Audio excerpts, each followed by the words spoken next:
देखो बालकों, स्वयं धर्म के रक्षक, न्याय की मूरत, स्वयं प्रभु श्री राम खड़े हैं आपके समक्ष। अब आप शस्त्र नहीं, शब्द साधो, क्योंकि इस संसार की हर एक समस्या का समाधान प्रभु को अपना सब कुछ समर्पण कर देने में ही है। सब कुछ समर्पण तो माता सीता ने भी किया था। माता सीता को क्या लाभ हुआ?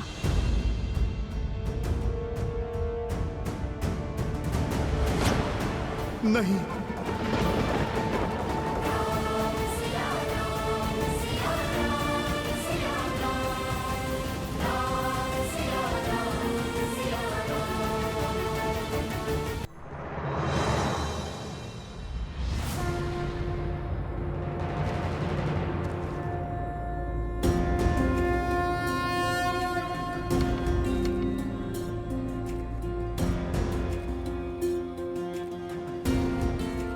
बहुत इच्छा थी तुम दोनों से पुनः भेंट करने की, परंतु इस प्रकार नहीं।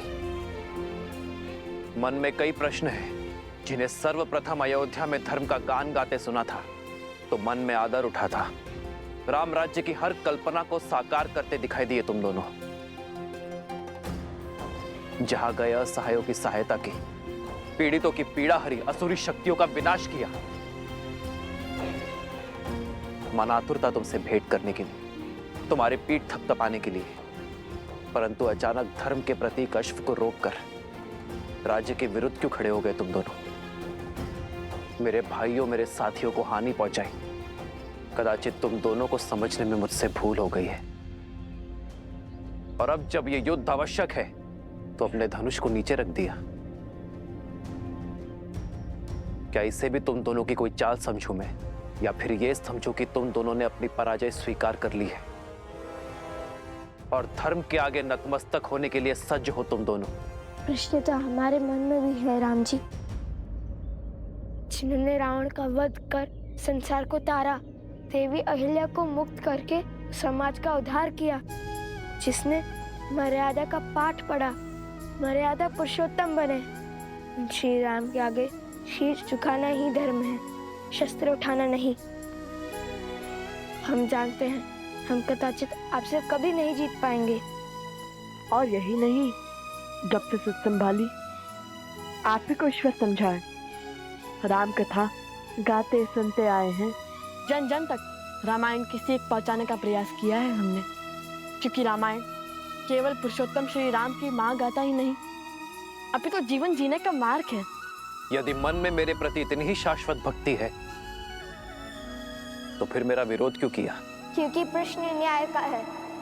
रामायण केवल आपकी गाथा नहीं है महाराज श्री राम, उसमें एक नाम और भी जुड़ा है, जिसके बिना श्री राम भी अधूरे हैं और रामायण भी। और वो नाम है देवी सीता।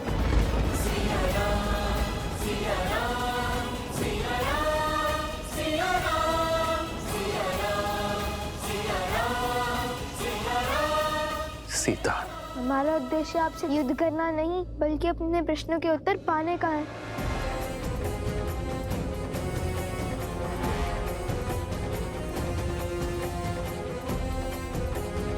कैसा प्रश्न? वो प्रश्न जो हर उस जन के मन में है जिसने रामायण पढ़ी, सुनी या घटित होते हुए देखी। वो प्रश्न जिसका उत्तर ना मिला तो रामायण की कथा को कभी संपूर्ण नहीं होने देगा।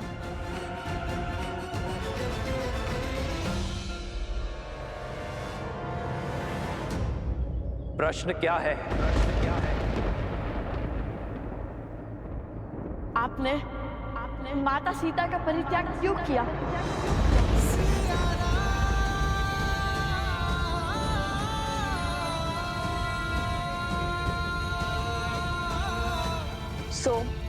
कुछ पूछ रही हूँ। कहाँ है लवकुश? और प्रसूता से तुम्हें लवकुश के साथ आने का संदेश भिजवाया था, तुम यूं अकेले क्यों आ गए? ऐसी कौन सी बात हो गई माता, जो हम तीनों को साथ में बुला लिया? मुझे बताइए, मैं आपका संकट हल कर देता हूँ। संकट की बात नहीं, भोजन की बात है। खीर बनाई है, तुम तीनों को भाती है ना? चलो चलकर खा लो। भोजन, और वो भी खीर। अरे भोजन ही तो कारण है हमारे बिच्छू का। मैं तो लव कुश के साथ ही था, पहले इसीलिए आ गया ताकि भरपेट खा सकूं। आप एक कार्य कीजिए माता, आप पहले अपने इस पुत्र को खिला दीजिए। सदा तो तुम उनके साथ भोजन करने की हट करते हो, किंतु आज खीर की लालच में मित्रता भूल गए। भूख तो हर संबंध भुला देती है माता, वैसे भी उन्हें समय लगेगा। समय लगेगा? क्यों? ऐसे कौन से कार्य में व्यस्त है वो दोनों? वो लवकुश, श्री राम। श्री राम? श्री राम कथा, श्री राम कथा माता। रामायण को और विस्तार से समझने का प्रयास कर रहे हैं। रामायण को समझने का प्रयास? किंतु वो दोनों तो रामायण का एक एक शब्द समझते हैं और संसार को भी समझाते हैं। अकस्मात ऐसा क्या हो गया कि उन्हें रामायण को विस्तार में समझने की आवश्यकता पड़ गई?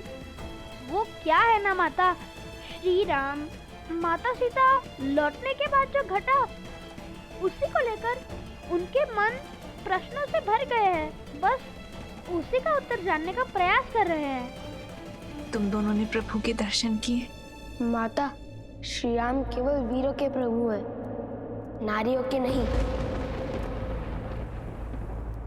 उत्तर दीजिए श्री राम, जो ग्रंथ है जग में सबसे पावन, जिसने सिखाया जलाना भीतर का रावण। इसका आधार शुभ कर्म है, जिसने प्रेम दिया, ममता और त्याग समर्पण का मर्म है। पर जिसके अंत पर प्रश्न बढ़ा, जो हमारे मन में शीश ताने खड़ा। जब राज धर्म था सब कुछ ही, फिर क्यों पत्नी व्रत का वचन लिया? क्यों त्याग दिया उसको, जिसने बरसों संग वन में गमन किया। जो राम है जग में पतित पावन, केवल सीता माँ के कारण। जो पतित का सीता को त्यागा, तो क्या उस राम में भी बसा है एक गुण रावण का? कहिए, क्यों छोड़ दिया आपने अपनी पत्नी को? क्या घटा था ऐसा जिसके कारण आपको ये निर्णय लेना पड़ा? ये व्यक्तिगत निर्णय है। तुम्हारे इस प्रश्न का उत्तर देना नहीं देना ये मेरा निर्णय है। उसका निर्णय जिसका फल पूरी स्त्री जाति पर प्रभाव डाल सकता है, वो व्यक्तिगत नहीं होता। आपको उत्तर देना ही होगा।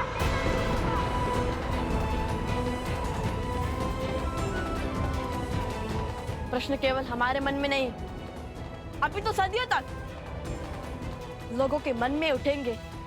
सब इसका उत्तर जानना चाहेंगे। हमारे मन में जो आपकी छवि है, उसे जोड़ने का यही एक अवसर है। प्रभु श्री रामचंद्र के भाल पर ये तिलक नहीं, कलंक समान है। कलंक तो अवश्य रहेगा ये सदियों तक। इसका अर्थ ये नहीं कि आप इसका उत्तर ना दें। राजा पिता होता है प्रजा का, और इनके पुत्र मन में एक प्रश्न लेकर आए हैं, तो क्या पिता अपने पुत्रों के प्रश्नों का समाधान नहीं करेगा? ये निर्णय एक राजा और एक महारानी का था।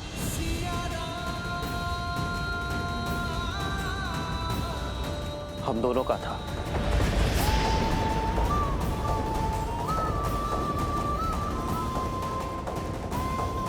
मुझे पूरा विश्वास है कि ये निर्णय केवल श्री राम का नहीं, अपितु सीता राम का है। तुमने अपना धनुष हटाकर, शीश झुकाकर मर्यादा और धर्म के अनुसार ये प्रश्न मुझसे पूछा है, और एक राजा होने के नाते ये मेरा दायित्व है कि मैं तुम्हारे प्रश्नों का उत्तर दूं। तुम दोनों जानना चाहते हो ना कि अयोध्या के भीतर क्या हुआ था? तो सुनो। सतीत्व की दुहाई देने वाली आज मुंह छिपाकर क्यों जा रही है? दशानन जैसा बलि जिसे पाना चाहे उसे छोड़ कैसे सकता है? यदि हमारे रघुवंशी ऐसा समाज बनाना चाहते हैं जहां स्त्रियों की त्रुटियों पर पर्दा डाला जाए, तो ऐसे तो हम दूसरे नगर में पहुंच जाएंगे भाई। मैं मर्यादा पुरुषोत्तम राम नहीं हूं। मैं ऐसी स्त्री को नहीं अपनाऊंगा जो किसी अन्य पुरुष के साथ रहकर आई हो।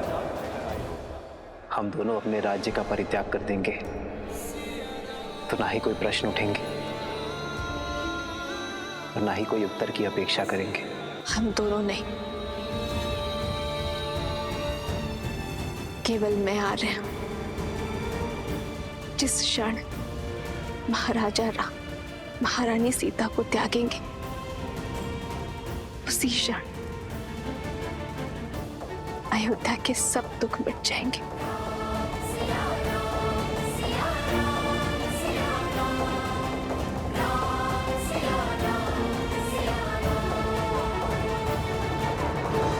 मिल गया तुम्हारे प्रश्नों का उत्तर। मिल गई संतुष्टि तुम दोनों को। अब तुम मेरे प्रश्नों का उत्तर दोगे। क्यों किया तुम दोनों ने ये सब?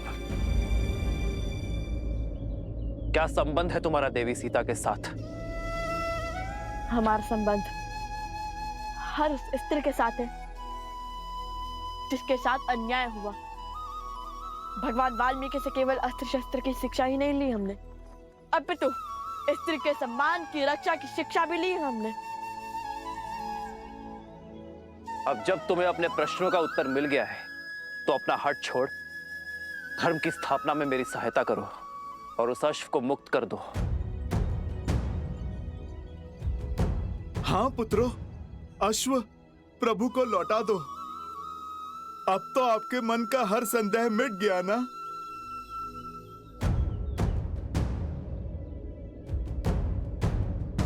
अर्थात जिस अयोध्या की प्रजा के लिए यज्ञ हो रहा है, उसी अयोध्या ने माता सीता पर लांछन लगाकर उन्हें आपसे और आपके परिवार से भिन्न कर दिया।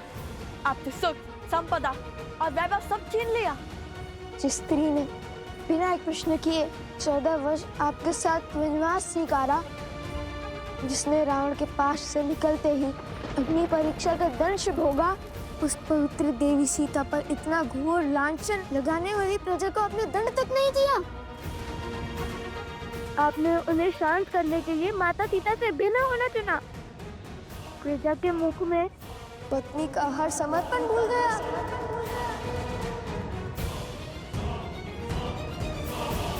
एक राजा का धर्म प्रजा की रक्षा करना होता है, उनके संदेह को दंडित करना नहीं। राजा का धर्म उसकी प्रजा को उचित मार्ग पर ले जाना होता है, उन्हें अपराधी बनाना नहीं। स्वीकार लिया कि अद्भुत है चाचा राम और उनका न्याय, किंतु क्या कर्तव्य की डोर केवल अयोध्या के राजा राम से बंधी थी, माता सीता के पति से नहीं? वो वन वन भटकती फिर रही होंगी, आप महलों में रहने वाले, रथों पर चलने वाले। क्या आपको देवी सीता का दुख का आभास नहीं हुआ? लवकुश, मेरे प्रभु से बात शब्द साध कर करो। आधा ज्ञान सबसे घातक होता है। आधा ज्ञान? अरे अपनी आंखों पर से भक्ति की पट्टी हटाइए हनुमान जी। पट्टी तुम्हारी आंखों पर है। जो मैंने देखा है वो ना आपने जाना है और ना ही अयोध्या की प्रजा ने। अपना राजा होने का दायित्व निभाते हुए माता सीता के पति होने की भागीदारी से विमुख नहीं हुए हैं मेरे प्रभु श्री राम। राजवस्त्र और राज दायित्व उतारकर सदा वल्कल धारण किया है मेरे प्रभु श्री राम ने। राजभोग को त्याग कर कंद मूल खाए हैं प्रभु ने।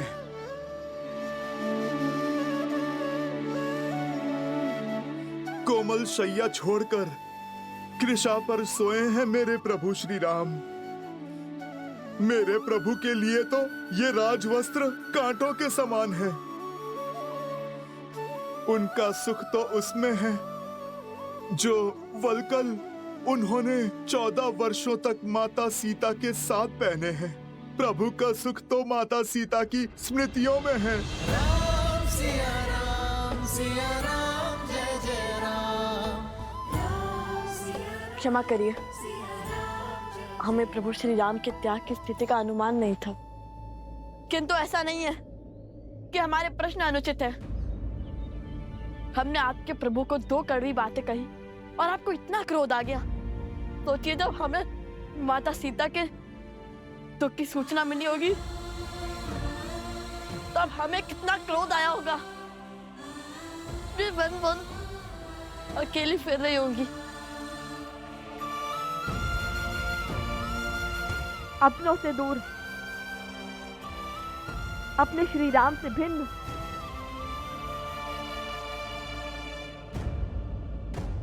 कृष्ण अभी वही है, प्रजा के साथ न्याय करते करते अपनी पत्नी के साथ अन्याय क्यों?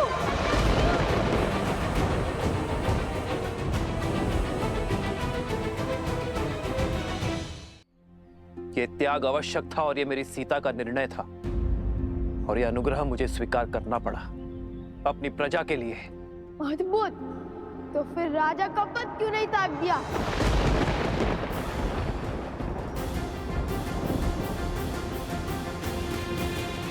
इच्छा यही थी, पर मेरी सीता ने मुझे स्मरण करवाया कि मैं उस कुल का वंशज हूं जहां प्राण देकर भी वचन निभाया जाता है, और मैं अयोध्या के सिंहासन को अपनी निष्ठा का वचन दे चुका था। लवकुश, संसार में प्रकाश तब होता है जब सूर्य की किरण उससे दूर जाती है। वर्षा की बूंदें जब मेघ को त्यागती हैं, तभी धरा की प्यास बुझती है। मैं उस वंश से हूं जहां महाराजा हरिश्चंद्र ने अपनी प्रजा और अपने वचन के लिए अपनी पत्नी और पुत्र तक को चांडाल को बेच दिया था। रघुकुल की रीत निभाई, किंतु आधी महाराज। मौन, मौन।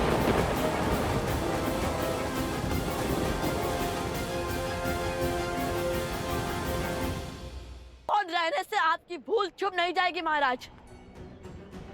मत भूलिए कि आप उस कुल के वंशज हैं जहां महाराज दशरथ ने अपनी पत्नी के मांगे अनुचित वचन को भी निभाया, और मैं आप ही ने उनका सहयोग किया, वो भी प्रजा के विरुद्ध जाकर, क्योंकि पत्नी भी आपकी प्रजा थी जिन्हें महाराज ने वचन दिया था। जब आपने रावण की लंका पर चढ़ाई की, इसलिए नहीं कि प्रश्न आपकी पत्नी का था, इसलिए क्योंकि ये अयोध्या की प्रजा के मान पर प्रहार था।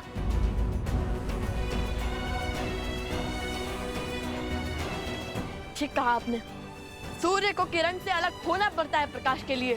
तो चलता है किंतु उसके अंदर छाव नहीं होती। आप रघुकुल के सूर्य हैं, आप वो दीपक कैसे बन गए जिसके तले अंधकार है?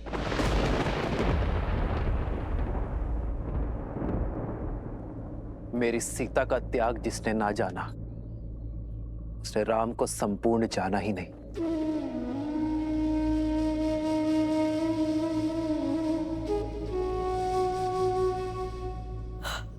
आज नहीं तो कल आपके निर्णय पर प्रश्न उठेंगे जिनके उत्तर के बिना रामायण संपूर्ण नहीं होगी।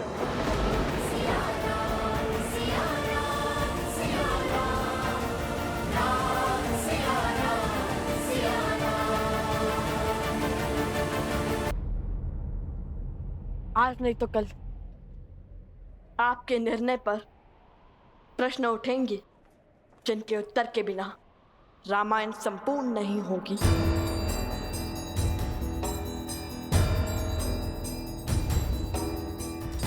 इस प्रश्न का उत्तर सीता के त्याग का केवल यही पीढ़ी नहीं, आने वाली हर पीढ़ी आभार मानेगी। जिस आने वाली पीढ़ी की आप बात करते हैं, वो पीढ़ी माता सीता के मुख से इस त्याग की कहानी को सुनना चाहती है। ढूंढिए माता सीता को, उन्हें स्वीकारिए। माता सीता का स्थान कोई स्वर्ण मूर्ति नहीं ले सकती। सीता यहां नहीं आ सकती। तुम दोनों अब ये वाद विवाद छोड़ दो और अश्व को मुक्त कर दो। उद्दंडता की भी सीमा होती है। उद्दंडता की सीमा तो अयोध्या की प्रजा ने पार की थी। उसने जिसके लिए आपने त्याग किया, जिसके कारण एक निर्दोष नारी को अपना पति, अपना परिवार और घर छोड़कर जाना पड़ा। मौत!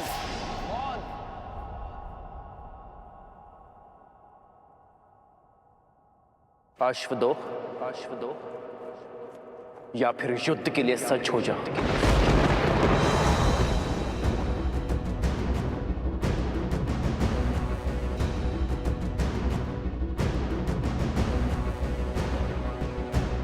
यदि आप माता सीता को खोज कर नहीं लाएंगे, उन्हें पुनः नहीं अपनाएंगे, तो हम भी अश्व नहीं छोड़ेंगे। स्वर्ण की मूर्ति रख देने से प्रेम सिद्ध नहीं हो जाता। माता सीता के हाथों आहुति दिलवाकर कीजिए रामायण संपूर्ण, अन्यथा उठाइए अस्त्र, हम युद्ध के लिए सज्ज हैं।